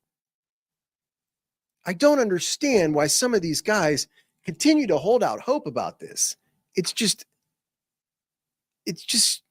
is what it is, man. You know, the guy doesn't like Ohio State enough to put it in his official visit list before he makes a decision. He doesn't like it enough to move forward with it. And I can't wait till tomorrow's over and he makes his decision and we can stop talking about it. It's been quite frustrating. Eric, what's up, buddy? What percentage do you think we have on getting Sanders? I'm pretty bullish on this. I'm going to go 75. Dago from San Diego. Yes, still the Aztecs. Love it. Didn't know what that even meant, the Aztecs, when I was young. And since I've done a lot of studying recently on the culture. Blue Wolverine says, yes, the red helmet with the Aztec motif under the gloss. I got to check that out. Mello says, Little Rock, Arkansas, a tough area from what I've heard. Troy says, at 17, my biggest decision was, what do we want? Busch Light or spend the extra $2 and get the Budweiser on every given night? That's great, dude. Honestly, we were the same setup.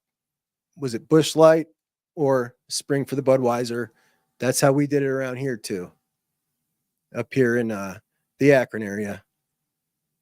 And then towards the end there of that phase, Natty Ice came out. And then that was where we doing that. And then Milwaukee's Best kind of got big, and Milwaukee's Best Ice. That was the progression there. But the beginning was Busch Light to Budweiser if we had enough money. Scooch is with me here. Almost every content, like, they just will not give up. You're right. Almost every content creator says and acts like McNutt is coming here. It's just like they will not accept. They refuse to accept to look at what's happened here.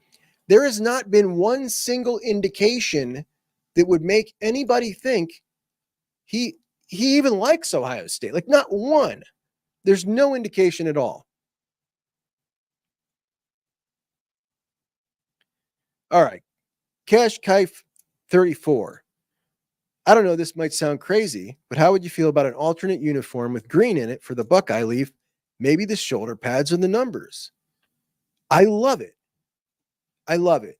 If it's a one-off alternate to play around with something like that. I'm sure that somebody could make that look cool. And I actually think that the smidge of green in the helmet sticker is something that could be incorporated into a lot of different things. I think it makes for a great look in the helmet.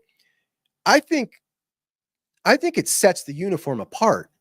I think it adds an element, just that little tiny splash of that green on all. When I look at all my gear, when I look at the jackets, the black jacket, the white jacket, wherever that Buckeye leaf is with that little bit of green, it just makes it perfect. I love the green in there. In fact, I've got, like even my Juck on Bucks logos, like it had to have that green. And I've got like 4 different logos, and each one, these guys would send them back to me like, no, I need a little more green, a little more splash of green, put the leaf, something, make it bigger. I'm totally with you. Love the green in there. Arcbuck talking about Little Rock. It's not that bad. It's a small city compared to Columbus. Chris says, McNutt was never interested in Ohio State, and the family definitely does not want him at Ohio State.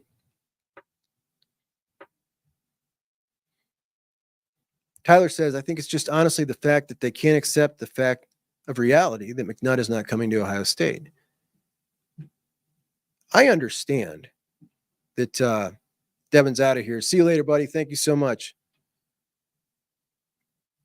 I understand that it's been difficult for a lot of people to understand that a guy we watched his dad play does not want. Like, it's like, how could that possibly be? And then, you don't want to believe it at first. Like, that's not possible. But it's very clear. He's given no indication. And other than the fact that he's from Ohio and his dad did play at Ohio State, there's not been one single thing at all to make anybody think that he's in on Ohio State. I mean, not one single thing. Chris says, it's sad that people try to ruin kids' commitments. The article I seen said Carter was a 5-star and he committed to Ohio State this morning. That is an interesting article. Chris likes the all-black Ohio State uniform and the black helmet. Let me tell you what I don't like, but thought I was going to. So last night, I got to play my first game of EA Sports football. My son let me play an actual game. Now, I'm a traditionalist with uniforms, but it's a video game. So I thought, and I've been saying on the show, I would not mind if now that you've got the gray uniform, you got the black uniform, and they go off the same template as our standard uniform, that now if they wanted to go ahead and mix up the color combinations, like that, as a traditionalist, would not bother me because they are the same template. You're not changing the uniform. You're just changing the colors out. So if you wanted to go with the gray pants and throw in the black jersey with the standard helmet, let's try it. good with it. So I sat there and I played with all the combinations. And I chose to go with the red pants, the white jersey, the standard helmet. And then we got out there on the field and it looked like the Kansas City Chiefs. And I was like, this is horrible. I hate this. I want to change it. He said, you can't, Dad. You'd have to start the game over. So I played it, but I hated it. And Oregon whooped me. So it sucked. Never doing that one again.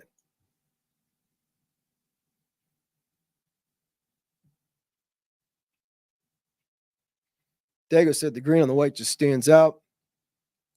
Chris likes the all gray from last year. It was a huge hit. I love it. Steve says, hi, Juck. I watch your show every day. Thank you, man. I think it's so funny when you forget what you were saying because I do it so often myself. I watch all the Buckeye channels, and yours is the best. Fact. Man, there's some really good ones. That means a ton to me. Thank you so much, man. I appreciate that a lot.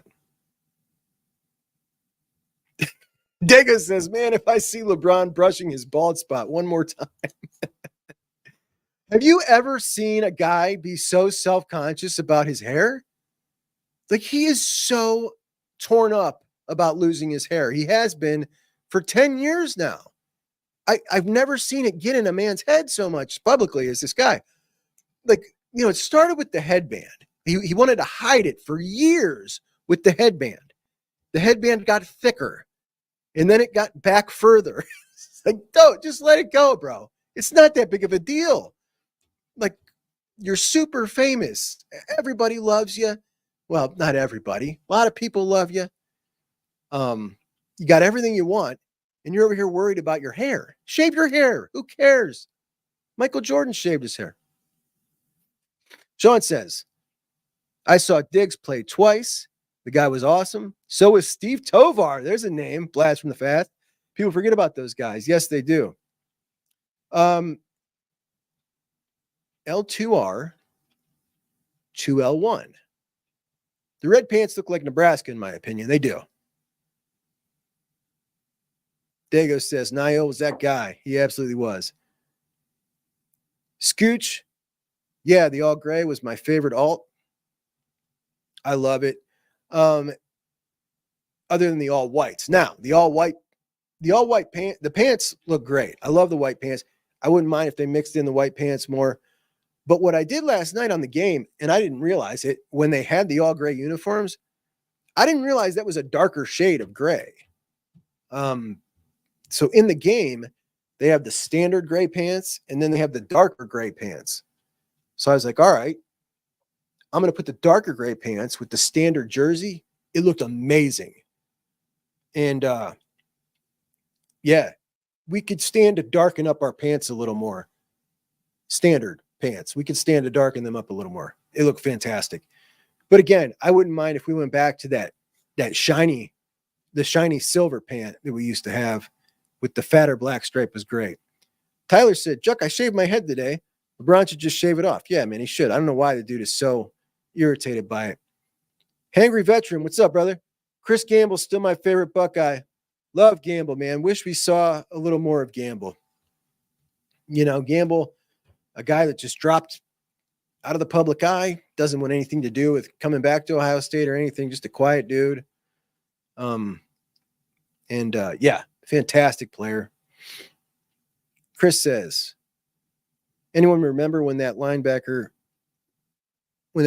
choked that Rob Reynolds? Rob Reynolds choked Jim Sorgi of Wisconsin. Yeah, I sure do.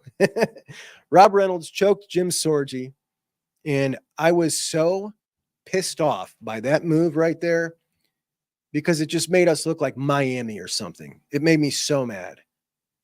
And Rob Reynolds actually has a couple of dirty clips. And I don't like that. I don't like dirty play like that. It bothered me bad, even as a young dude. Steve says, Chris, I was there. Steven, you were there? I thought that game was at Camp Randall. Was that a home game, or did you go up to Camp Randall? Sean says, Chuck, you were the first person to say McNutt wasn't coming. That's a fact. I missed your segment. Remember a Buckeye. Diggs was awesome. Nobody ever talks about Steve Tovar. Bro, I gotta tell you, that's a segment that nobody watched but you. I would put those out and nobody would watch them. I thought everybody would love that. I would take an old player, a favorite old player, and just, do a 15-minute segment on just that one guy. I did Quinn Pitcock once. There's a name that, most of us all recognize and liked, but one that we never talk about. That was kind of the goal. A guy that we all remember and liked, but didn't really pan out in the NFL and we never really talk about. And did I do Antonio Pittman? I love Pitt. Biddle says, geez, I'm old. I still remember watching Hopalong Cassidy, my favorite Buckeye. Get out of here. You didn't watch Hopalong Cassidy. Steve went to Wisconsin. He went to Camp Randall to watch the Buckeyes play at night. That was a big game, bro. You were there?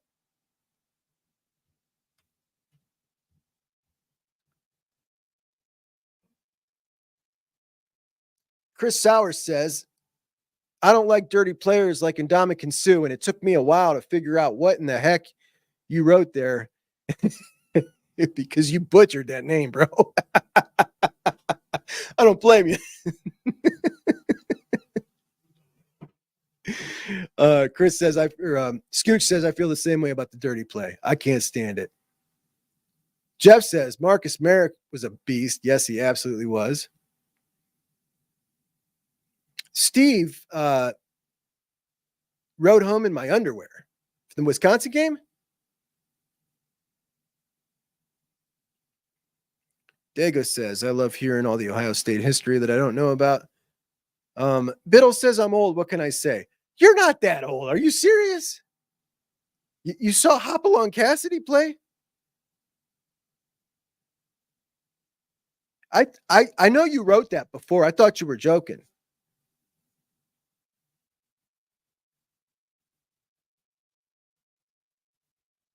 Chris says, I couldn't get it. I figured you would be able to read it. I did. I got it, but you did butcher it. Steve says, the game at Wisconsin, it rained the whole game. This is the game that Rob Reynolds choked Jim Sorgi. And Chris Gamble bit on a fake. Yeah. That was a rough game. Yeah. He did say I rode home in my underwear. Did you guys see JJ Smith's new video for that? I don't know who the advertiser is. I got it here loaded up. I'll play it. Smith, that's Jeremiah Smith, that's JJ Take Two. Did I play that? What makes me me is not the fact that I can jump high. It's not the fact that I can run fast. It's not the highlights. Oh my goodness, Jeremiah Smith! But I do like the highlights. I've been who I am before all that. My family made me. Miami Garden Ravens made me. Boy, those hills Coach Rob Mack made us run, those made me. Shamanon made me. Coach Jones made me. My team made me. My love for the game made me. My love for the game made me. And I just got to pay it forward. That's JJ.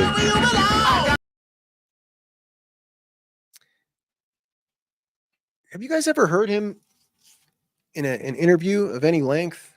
I've not. I've not at all. He seems like a really shy kid. Just all about his work, man. Ton of respect for that dude. Battle Gear, says Chris. What is it? What do they make? Steve says, I believe we will get in the backside. I believe we'll get bit in the backside over Dallin Hayden. I mean, I hope you're wrong, but I can certainly see a path for that. Absolutely. And still we're all right. We are now, okay. We've hit 2 hours, 2 hours in, and somehow still 160 people, man. You guys are awesome. Thank you.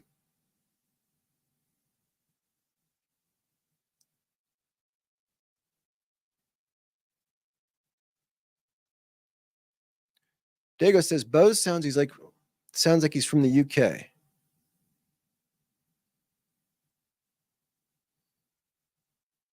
Oh, bro. Oh, he said JJ sounds like he's from the UK.